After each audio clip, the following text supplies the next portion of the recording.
श्री दुर्गा सप्तशती 12वां अध्याय। मैं 3 नेत्रों वाली दुर्गा देवी का ध्यान करता हूँ। उनके श्री अंगों की प्रभा बिजली के समान है। वे सिंह के कंधे पर बैठी हुई भयंकर प्रतीत होती है। हाथों में तलवार और ढाल लिए अनेक कन्याएं उनकी सेवा में खड़ी है। वे अपने हाथों में चक्र, गदा, तलवार, ढाल, बाण, धनुष, पास और तर्जनी मुद्रा धारण किए हुए हैं। उनका स्वरूप अग्निमय है तथा वे माथे पर चंद्रमा का मुकुट धारण करती हैं। देवी बोली, देवताओं, जो एकाग्रचित्त होकर प्रतिदिन इन स्तुतियों से मेरा सत्वन करेगा, उसकी सारी बाधा मैं निश्चय ही दूर कर दूंगी। जो मधुकैटभ का नाश, महिषासुर का वध तथा शुंभ निशुंभ के संहार के प्रसंग का पाठ करेंगे तथा अष्टमी, चतुर्दशी और नवमी को भी जो एकाग्रचित हो भक्तिपूर्वक मेरे उत्तम महात्म्य का श्रवण करेंगे, उन्हें कोई पाप नहीं छू सकेगा। उन पर पापजनित आपत्तियां भी नहीं आएंगी। उनके घर में कभी दरिद्रता नहीं होगी तथा उनको कभी प्रेमी जनों के विच्छोह का कष्ट भी नहीं भोगना पड़ेगा। इतना ही नहीं, उन्हें शत्रु से, लुटेरों से, राजा से, अस्त्र से, अग्नि से तथा जल की राशि से भी कभी भय नहीं होगा। इसलिए सबको एकाग्रचित होकर भक्तिपूर्वक मेरे इस महात्म्य को सदा पढ़ना और सुनना चाहिए।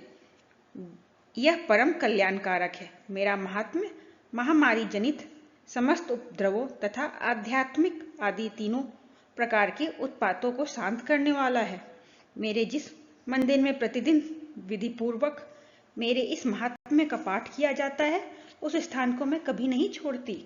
वहां सदा ही मेरा त्रिधान बना रहता है। बलिदान, पूजा, होम तथा महोत्सव के अवसरों पर मेरे इस चरित्र का पूरा पाठ और श्रवण करना चाहिए। ऐसा करने पर मनुष्य विधि को जानकर या बिना जाने भी मेरे लिए जो बलि, पूजा या होम आदि करेगा, उसे मैं बड़ी प्रसन्नता के साथ ग्रहण करूंगी। शरत काल में जो वार्षिक महापूजा की जाती है, उस अवसर पर जो मेरे इस महात्म्य को भक्तिपूर्वक सुनेगा, वह मनुष्य मेरे प्रसाद से सब बाधाओं से मुक्त तथा धन, धान एवं पुत्र से संपन्न होगा। इसमें तनिक भी संदेह नहीं है।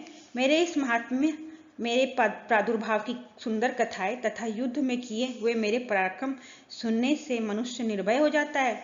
मेरे महात्म्य का श्रवण करने वाले पुरुषों के शत्रु नष्ट हो जाते हैं, उन्हें कल्याण की प्राप्ति होती है तथा उनका कुल आनंदित रहता है। सर्वत्र शांति, कर्म में बुरे स्वप्न दिखाई देने पर तथा ग्रह जनित भयंकर पीड़ा उपस्थित होने पर मेरा महात्म्य श्रवण करना चाहिए। इसमें सब विघ्न तथा भयंकर ग्रह पीड़ाएं शांत हो जाती है और मनुष्यों द्वारा देखा हुआ दुस्वप्न शुभ स्वप्न में परिवर्तित हो जाता है। बाल ग्रहों से आक्रांत हुए बालकों के लिए यह महात्म्य शांतिकारक है तथा मनुष्यों के संगठन में फूट होने पर यह अच्छी प्रकार मित्रता करवाने वाला होता है। यह महात्म्य समस्त दुराचारियों के बल का नाश करने वाला, इसके पाठ मात्र से राक्षसों, भूतों और पिशाचों का नाश हो जाता है।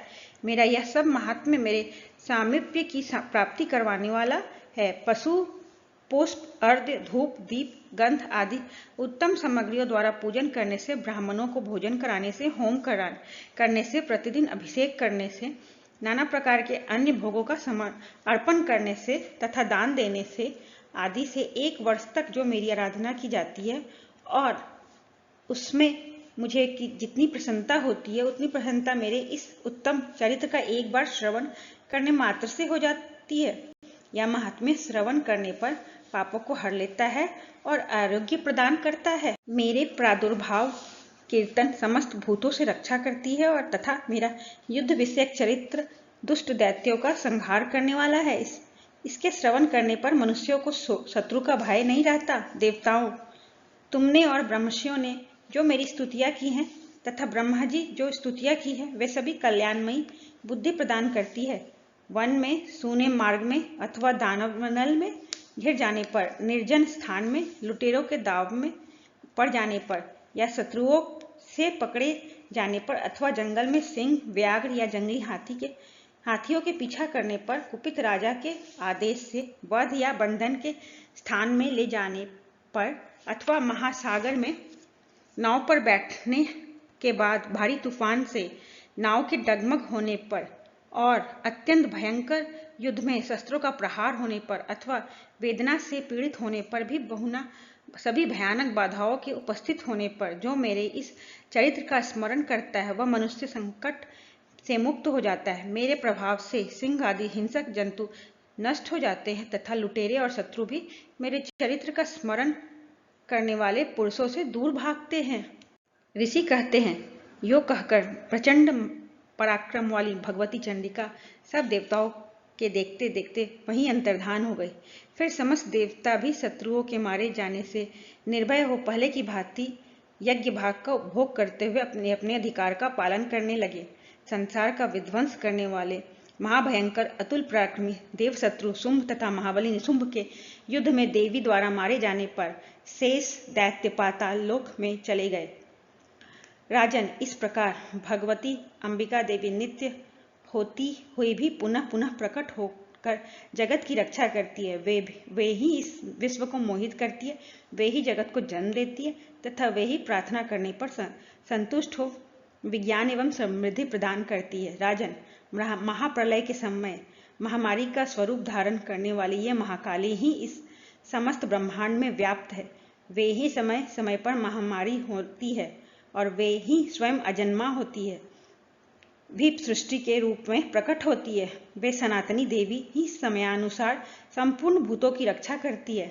मनुष्यों के अभ्युदय के समय वे ही घर में लक्ष्मी के रूप में स्थित हो उन्नति प्रदान करती है और वे ही अभाव के समय दरिद्रता बनकर विनाश का कारण होती है। पुष्प, धूप और गंध आदि से पूजन करके उनकी स्तुति करने पर वे धन, पुत्र, धार्मिक बुद्धि तथा उत्तम गति प्रदान करती है। इस प्रकार श्री मार्कंडेय पुराण में सर्वाणिक मनवंतर की कथा के अंतर्गत देवी महात्म्य में फलस्तुति नामक 12वां अध्याय पूर्ण हुआ। जय दुर्गा माँ।